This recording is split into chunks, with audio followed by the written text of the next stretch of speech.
On show 443, a new Rivian event, another VW ID concept, I'm not joking, and your answers to question of the week coming up. Those stories and many, many more on today's podcast. Well, good morning, good afternoon, or good evening. In fact, wherever you are in the world, welcome to EV News Daily. It's your Sunday edition, 14th of April. Today, my name is Martyn Lee, and I've been through every EV story that I can find, picked out the best ones to save you time, and there's a lot going on today, so it's a packed show today, and we've got your answers to question of the week. Now, that's coming at the end of the programme too, so this may run 25 minutes, maybe edging towards half an hour. We'll see how we go. I'm going to get through the news first of all. If it's maybe one that you split into a couple of parts, pick up when you get back in the car at the end of the day, I don't blame you. However, let's crack on. Thank you very much to a new Patreon producer of the show. That's you, Pete Stothard Holland. Signed up to be a new producer. Thank you so much, my friend. And thank you as always to myev.com for helping make the show. I know they're after your feedback as well. It still says beta in the top left corner. Go and have a look at it, myev.com. So if you have any suggestions for them, I know the team would love to hear from you. They have a live chat thing as well during the week, and so maybe a little message to say, hey, do this, do that. I know this could be better. They would love to hear from you. It's the world's first marketplace for buying and selling EVs. Right, 3 corrections, clarifications, and questions to get cracking with. David Finch, who was the person that emailed me to talk about the reply that Elon Musk sent about right-hand drive cars. I was retelling that story on yesterday's podcast, and I said that UK deliveries start May, June, and he said, well, yeah, you got that a little bit wrong. Deliveries start June, July. Hopefully June, July was Elon's exact phrase, so that could be July. Yes, I was retelling the story, recounting it from my own memory, which is notoriously bad. So thank you very much, David.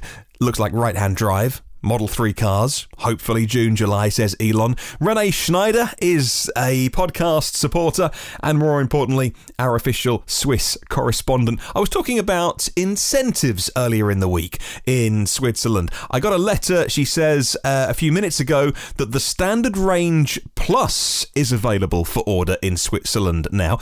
The email from Tesla says this, and I quote, from today on the Model 3 Standard Range Plus, it's available in Switzerland, end quote. And Rene goes on to describe how there's really not many incentives in Switzerland. It really is. Look, there's the price of the car, and yeah, there's not a lot of help to get your hands on your own Model 3.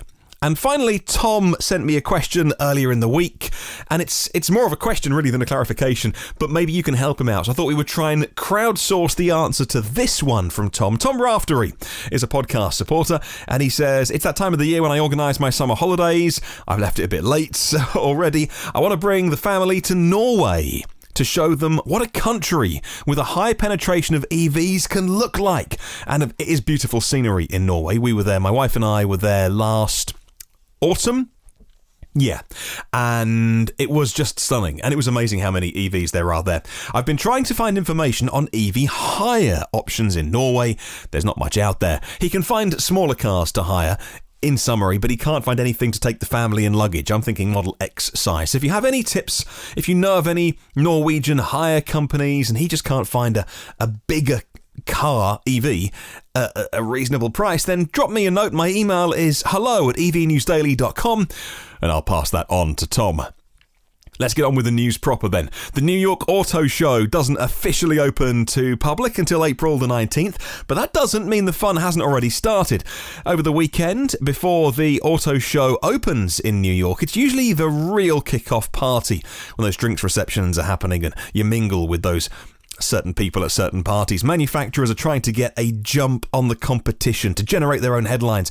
Many opt to show off their new vehicles before they hit the show floor the following week, and it's precisely what Rivian's done with its R1T electric pickup and the R1S electric SUV. Says Tom at Inside EVs. These events were mostly for VIPs and reservation holders. There were 2 events, by the way. They weren't press events, but they were for people who are interested in the Rivian. So many of them, they actually split their single event into 2 shorter ones to get people through the door. No press time was given, says Inside EVs. They couldn't schedule any interview time, so nothing new really was learned. If Rivian's going to announce any new news, it's going to be done during the auto show for maximum exposure, and as you may expect, the crowd was very enthusiastic. It reminded me of how it feels at a Tesla event, says Inside EVs. Since most of the people in attendance were reservation holders, they were already on board with what Rivian is doing. Plus, for most, it was their first opportunity to see the vehicles that they plunked $1,000 down on to reserve. Very nice that you get to see that car in the flesh. Well, in the metal. Let's move on to, spoiler, Formula E. Maybe just do plus 60 seconds if you don't want to know the result of Formula E. Okay, we can get on with it now. Now that they've gone, we can talk about Formula E over the weekend. Panasonic Jaguar Racing's Mitch Evans claimed an emotional first victory in Rome with DS Techeetah's Andre Lotterer in second, and Stoffel van Dorn, always a fan favourite, bringing home both his and the team's first podium finish in the ABB Formula E Championship. Evans stalked the back of Lotterer's car in the opening phase of the race, with the DS Techeetah driver unable to pull a gap. Both teams and drivers were evenly matched on pace. It became a tactical battle on when to deploy attack mode. And if you haven't watched a Formula E race this season, in Season 5, they've got this new thing called attack mode, which I wasn't fully on board with for the first race. I think even the organisers and the TV coverage, even they would agree. It wasn't a great start. It wasn't explained very well. When you get your head around it, it's actually brilliant. And so it's well worth checking out. It adds a bit of extra spice. Right, that's been about a minute. Do you reckon they're back? Are you back now? Okay, that's it. No spoilers if you taped it. And we're going to watch it later. We've talked... No more Formula E. Who tapes anything these days? That shows my age. There you go. Kids now being like, what's a tape? Moving on.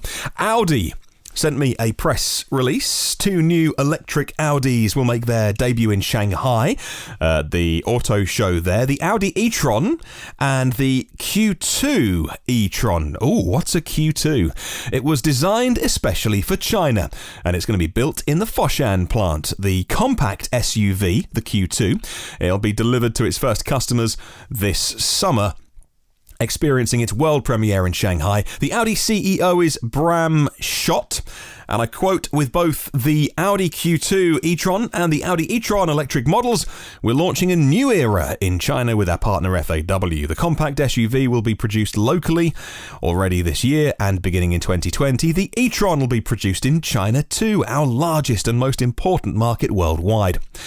The body of the Audi Q2 is about 1.3 inches longer than that of a basic model. The car is powered by an electric motor on the front axle, 100 kilowatt motor, and a battery capacity of 38 kilowatt hours. Has a range of 265 kilometres, about 160 miles, according to the local protest procedures there in China. And that's going to be a handily cheap car, by the way, with a smallish 38 kilowatt hour battery and a smallish range. But obviously it has a certain use case. Not all EVs have to be longer milers. Certainly a car that many people are excited about. We talked about the Rivian. Many people excited about that. What about Polestar? At the Chinese debut of the Polestar 2 in Shanghai, Polestar confirmed that production of the new electric performance fastback will take place in the Zhejiang province from early 2020. Now, the production facility there is going to produce other cars as well, the Volvos and the Lynk & Co models, also owned by Geely and also sharing the same platform with Polestar 2. Polestar 2 is the first car on the modular chassis to feature a fully electric drivetrain. Well, Thomas Ingerleth, we often talk of him on the podcast. He is the chief exec of Polestar.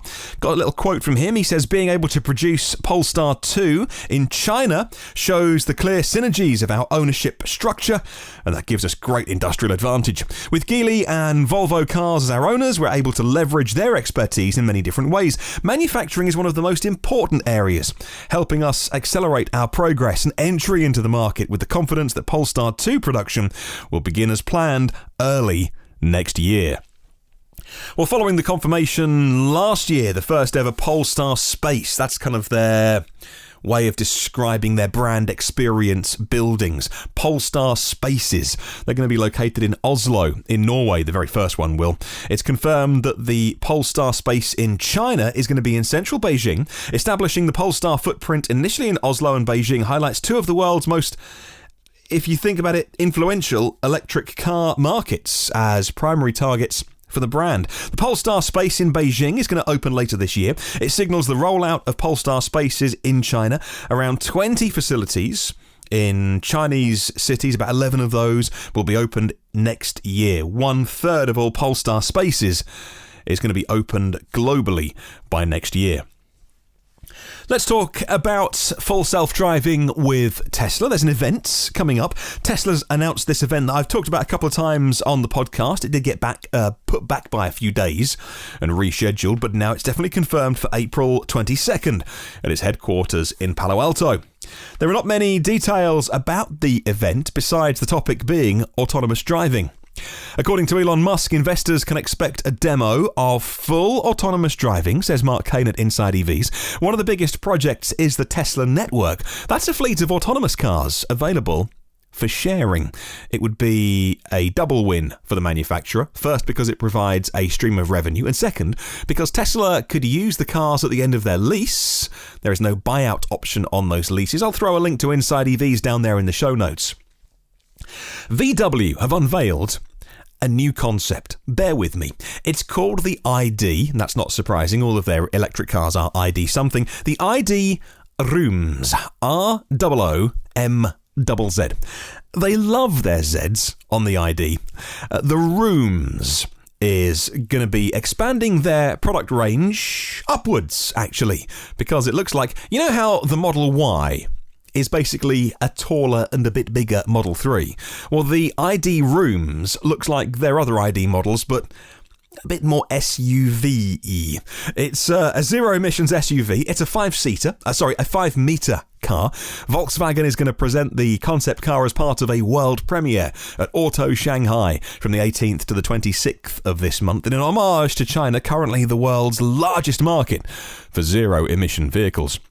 The series version of the ID Rooms, which follows on the slightly smaller version of the ID Cross. If you've seen the ID Cross, double Z, make it bigger, you got the Rooms, double Z. It's scheduled to take the road from 2021 alongside the Rooms and the Cross and the Compact ID. Other members of the new electric family include the iconic ID Buzz, that's going to be the van, and the avant-garde saloon. Think exec saloon, kind of motorway tourer, the Vision, double Z. ID Vision. Both of those coming 2022. In the European WLTP test cycle, they're aiming for 280 miles on that. And it's always interesting, actually, with these concept cars. You know, people get a bit down on a concept car because you can say what you want, really. It's going to do 500 miles and be powered by magical pixie dust. And of course, when you ship the car, you go, that was the concept. This is the concept. No, this is the real car. Does 12 miles and runs on diesel. Of course, I'm exaggerating, but you know what I mean. It's like they don't actually have to deliver on a concept. But, and here is the big but, I think VW have done that lately. I think when you look at the ID that's coming later this year, and we should be able to pre-order that at least in Europe. I believe it's going to be online-only sales. I'm sure dealers, VW dealers won't be happy about that. I believe it's going to be online-only sales. And that's coming later this year. Look, it's the car, the series production car that will ship is going to be really close to that very first concept car we saw. So there is hope for this. But when you look at the specs for concept cars, what I think they do is they give you an insight into the thinking of an automaker, like their ambition, their, what's on their mind. So that they might not ship the exact car, like some of them have like thick plush carpets inside and like big TV screens, and then the steering wheel just disappears for autonomous driving. And it's like, well, okay, so that's clearly not a couple of years away. But it is an indicator of what's on VW's mind.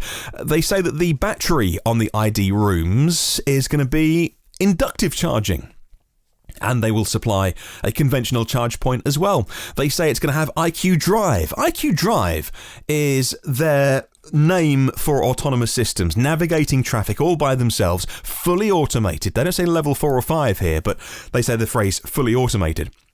Volkswagen is consolidating all its assistance systems, all of their assistance technologies in autonomous driving, and they're calling it, under the umbrella, IQ Drive. I'll throw a link to that story in the show notes if you want to find out more. Hey, we're halfway, 15 minutes in, and we've got your question of the week to come next.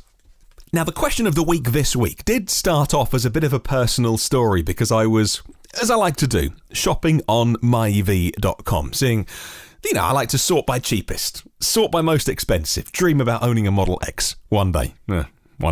And then I thought, okay, well, I'll actually have, because that's the USA only on myev, so I'll have a look in this country and see what is available. And the cheapest Tesla Model S that I found had done 250,000 miles. And it was 5 years old. And I was saying last week, should I buy it? Not that I've got the money, but, if you got it, it'd be a great storyline for the podcast, but maybe not if it cost me a ton of money. Anyway, and then I thought, well, you know what, that's interesting, and then it ended up being question of the week. So we were asking you, this is your part of the show, would you buy a high mileage EV? We'll start with Brian Thompson. Yes, that Brian Thompson, you know who I'm talking about, is a supporter of this show. In fact, yesterday I was wearing the Tesla t-shirt that when we met in the UK and he'd come from the US, he bought me a Tesla t-shirt and I was wearing it yesterday. Anyway, maybe that's too much detail. You don't need to know what I'm wearing yesterday. His answer was, several reasons to be reticent, says Brian. Parts and service are not readily available. I know what you mean. Nearest Tesla service centre to me is about 80 miles away. If you had a rich rebuilds in your town, I'd consider it. Yeah, I know what you mean.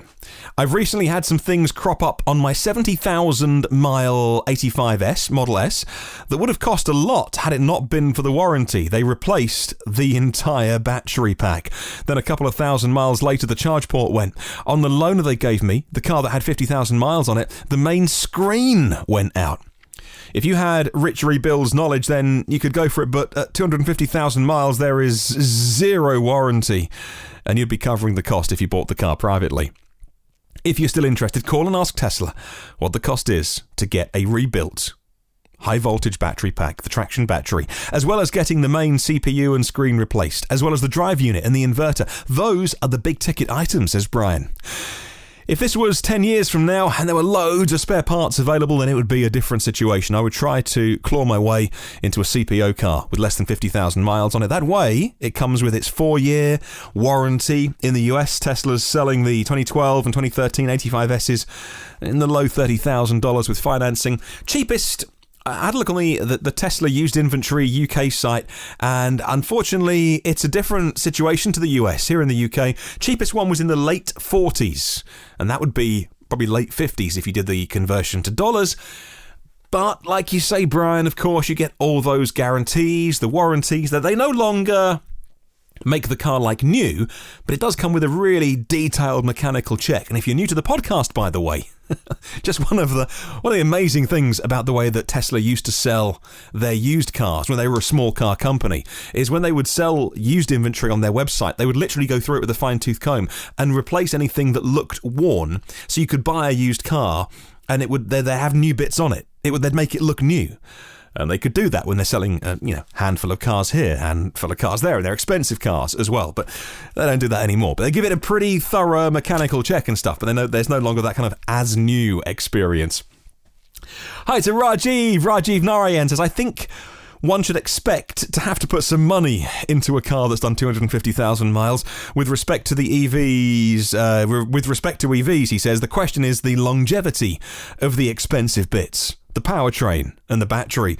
It's known that an electric powertrain generally lasts much longer. In fact, I think Tesla even suggested their powertrain can go 1 million miles. Yes, they have. Elon Musk has on Twitter.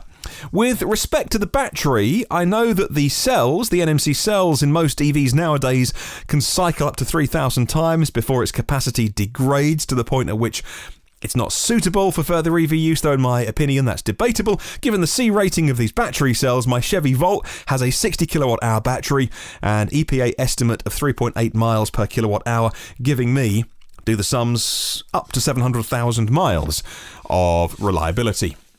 Hello to Asir, who says, an EV is different and 1 million miles is not outlandish, as motors run production lines 24/7 for many years, and we don't expect them to fail quickly today.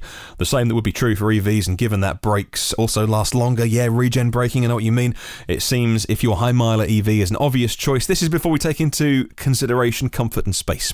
Yeah, good point. the brakes, for instance, don't get a ton of use if you are on the normal, I think the standard regen setting on Teslas. Hello to John, aka Beardy McBeardface from Kent EVs here in the UK. Firstly, you should go for the high mileage Tesla. I would if I could afford it. Would make a great story to write about, to talk about life with a super high mileage Tesla. Or high mileage Tesla, what could go wrong? That's his take on it. John Fruworth says, given what I know now, yes, I would buy a very high mileage EV, but if it was a Tesla Model 3. Why? Because the drivetrain is guaranteed, the batteries are a better technology and more reliable, the frame is over-engineered on the Model 3, it's the safest car on the road, says John. Okay. Hello to my mate Toby. Well, Toby's in San Diego and sent me a fantastic in-depth story. I, for one, think it would be brilliant for you to get a super high mileage Tesla and keep us appraised of your trials and tribulations if you can afford it. I presume that could at least be considered a business expense for a podcaster like you. I would definitely worry that it could end up costing you some pounds, though. And he goes into a long story about his 2012 Model S 85. Loved it. Things went wrong. They were under warranty. Even something that wasn't Tesla honoured it, offered to replace it, even though it wasn't covered under warranty. That's a nice touch. Well done, Tesla. And it's a long story that I loved getting a lot of value out of his experiences, but I'm at 22 minutes. I've got to move on. Hello to Matt. Now, I must ask Matt if it's Matt Piccioni or Matt Piccion. Says, yes, I would buy the car. Yes, but with a caveat. As someone who works as a technician for an automotive manufacturer, he says, based on the company that he works for, battery degradation, he probably wouldn't. However, the mechanical components are durable as they're shared with other vehicles. He says, that being said, I'd be more inclined to purchase a different EV that doesn't have those battery deg issues. And we won't name them, but there is one particular other manufacturer that over the years, yes indeed, in certain climates has had to replace battery packs and had to deal with some deg issues. Hello to James. James Loves. As a Mercedes-Benz Master Tech, and this is great, I love it, because this is someone who knows what he's talking about. As a Mercedes-Benz Master Tech, I myself have replaced 6 B-Class internal coolant leaks. He says these repairs are done under warranty, thank goodness. It's pricey if it's not under warranty. Look, everything is, isn't it? The front wheel drive unit is the same as the rear unit from the Tesla Model S. Another thing you might consider is the battery warranty. And however, the high voltage battery inspection of degradation must be performed annually and recorded. If it's not done, or if you skip it, your warranty becomes voided. It's kept me from my own purchase, he says. The B-Class, he raves about, a blast to drive, all the comforts of Mercedes-Benz. And you're right, of course, the B-Class, under the skin, because of the former partnership with Mercedes-Benz and Tesla, is a lot of Tesla bits underneath that skin of the Mercedes B-Class. Why I don't meet any B-Class drivers who don't love that car. They would maybe like it to charge a little bit quicker, but when I meet a B-Class owner, I just love their cars. Hello to Daffyd. Must be writing from Wales with a name like Daffyd. Although the electric gubbins would, in all likelihood, have plenty of life left in them, one has to consider the rest of the vehicle. It's also done those miles too. And the interior fittings. I'd be more willing to buy a vehicle if I lived somewhere like Norway or Sweden or Finland, where they routinely underseal the car for winter and clean it off and inspect the underside in spring. I'd be more willing to buy one, he says, if the vehicle had been kept in a hot, dry climate too. Salting roads was unheard of in California. Right, 2 more. Hello to Charlie Milner. I'm currently looking at a second-hand Tesla, but I'm looking at one at 90,000 miles. One thing that would concern me is suspension wear.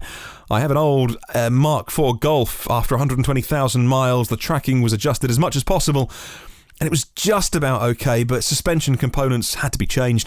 If there's evidence the tracking's okay, it could well have been looked after. I would consider high mileage. The motor and battery is not a concern, he says. Finally, Gareth from the Charge Up campaign, which is his project. Check out Charge Up. Says, although it doesn't meet your definition of high mileage, my 2014 Leaf has been a mixed bag. I've done 96,000 miles on the clock. It's outside of the warranty range. it's been pretty much reliable, but I found that I'm paying for the maintenance of other people's miles. Drop link bars, track rod ends, tyres, the 12-volt battery, and the charger died as it was an ex-taxi and had done 4,500 rapid charges. I fixed it myself at a cost of £500, though Nissan, for all of that, wanted tens of thousands of pounds for everything that was wrong with it. My hope is that all the work is done now. It'll do me for some time. Thank you very much to everyone who answered our question of the week. I hope you enjoyed hearing those. I really enjoyed reading them, by the way, and there were so many more. I wish there was I could tell you which ones I pick, but kind of as I see them during the week, I file them away, and then sometimes I kind of forget to put them in a folder. So if you've sent me one, I didn't read it out. It's a time thing, or it's like there's no sort of editorial. No answer's better or worse, if that makes sense. It's just that if I didn't get to yours, I'll try to next week. So, let's set you a new question of the week. Thanks to myev.com. They've set us this, and actually a couple of days ago, we were talking about the internal camera on the Model 3, and because Elon says it's going to be used in the future, they're not going to allow you to buy out your lease, where they want the Model 3 back at the end of the lease because they want the Tesla network, a series of cars which are capable of self-driving and ride-hailing and things like that. So, he said that Elon Musk, was it yesterday, day before, said that the Model 3 could be seen as an appreciating asset because while you're sleeping, it's earning money for you. So here's the question. Would you let your car be used when you're not driving it as part of a self-driving fleet or a ride-hailing service? Would you let your car be used when you're not driving it as part of a self-driving fleet or a ride-hailing service? You can email me your thoughts to that one, and I imagine there'll be plenty of opinion coming in. My email address is hello@evnewsdaily.com. If you want, you can use Facebook and Twitter, even myev.com as well. Send me your thoughts. We'll read them out next Sunday on the show. Time for the endy bit then. 211 patrons of the podcast whose generosity keeps me going. Thank you so much. On a Sunday, I like to read out all your names, like you, Phil Roberts from Electric Future, my premium partner of the show. Well, you and Brad, my premium partners on the show. Thank you both so much.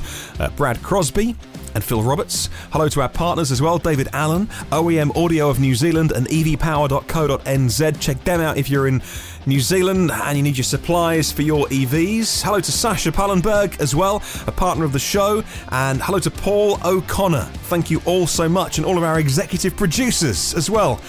Here we go. Alan Robson, Alex Banahini, Alexander Frank, Harold Gear, Skalsveen, Ashley Hill, Bjard Fuchstak, Barry Peniston, Bob Muir from GingerComputers.com, Borislav Borisov, Brent Kingsford, Brian Thompson. Yes, that one. Brian Weatherall, Cesar Trujillo, Chris Benson, Chris Hopkins, Craig Coles, Craig Rogers, Damien Davis, Darren Bird, Darren Sant, and his gang at the Yorkshire EV Club. Dave Jewson, David Barkman, David Finch, David Partington, David Prescott, Dirk Rutsatz, Don McAllister of ScreenCastsOnline.com, Enrico Stefan Shillo, Frederick Rovick, George Clargo, Jack Oakley, James Storr, James Fan, Jeff Irbies, Jerry Allison, Jill Smith, John Bailey, John, who is Beardy McBeardface from Kent EVs, John Nodell, John Timmis, Juan Gonzalez, Ken Morris, Kevin Mason, Kira Van Yam, and Lars Dallagher, Lawrence D'Allen, Leszek Grzyl, Louis Hopkin, Luke Cully, Marcel Lohman, Marcel Ward, Martin Croft, Matt Piccioni, Matthew Ellis, Matthew Greeby, Maz Shah, Mia Oppelstrup, Michael Pastroni, Mike Rogers, Mike Winter, Nathan Gore Brown, Neil E. Roberts and his gang at Sussex EVs, Ohad Aston, Paul Seeger-Smith, Paul Stevenson, Pete Glass, Philippe Mouchet, Phil Mouchet and Philippe Calvet, Raj Badwell, Rajiv Narayan, Ralph Jensen, Renee Schneider, Rob Cooling from appledriving.co.uk, Rupert Mitchell, Sarah McCann, Seiki Payne, Steve John, Stuart Hanna, The Limousine Line in Sydney, Tim Gutteridge, Walter McVeigh and Zach Hursts. If I've missed anybody out, if you are an exec producer or above and I haven't read your name and I should do, and I've had brain fade, let me know. There are 442 previous episodes of the show online. Get yours for free. All the new ones can be had by hitting the subscribe button, and you get them first and free and automatically. If you want to come and say hi on the socials, just search EV News Daily. Would you look at that? Almost half an hour. Told you. Tomorrow will be shorter. Have a wonderful day. I'll catch you tomorrow. And remember, there is no such thing as a self-charging hybrid.